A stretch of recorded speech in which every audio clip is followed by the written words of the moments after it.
ito ay rated SPG. Striktong patnubay at gabay ng magulang ang kailangan. Sa transaksyon na gagawin ni Ramon at Senyor Facundo ay matindi ang tensyon na magaganap. Pero pipiliin ni Senyor Facundo na hindi lumaban kay Ramon dahil alam niya sa kanyang sarili na siya ang may mali. Galit na galit kasi si Ramon dahil imbis na pera ay droga at brilyante ang ibinalik sa kanya ni Senyor Facundo.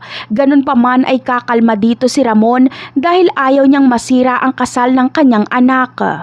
Samantala, dahil sa pagkamatay ni Jacobe at Samonte ay si Rigor ang magiging bagong tuta ni Colonel Suarez at Agustus.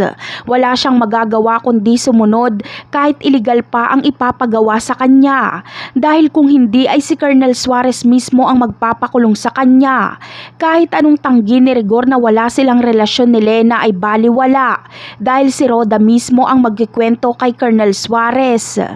Kaya naman magiging protektor ng mga adik at drug lord itong si Rigor.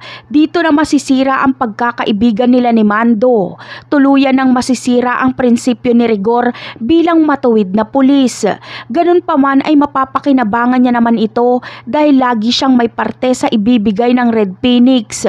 May pangtustos na si Rigor sa pangangailangan ni Lena.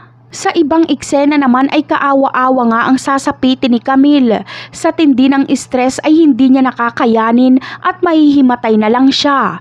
Gugulong siya at mababagok pa ang ulo.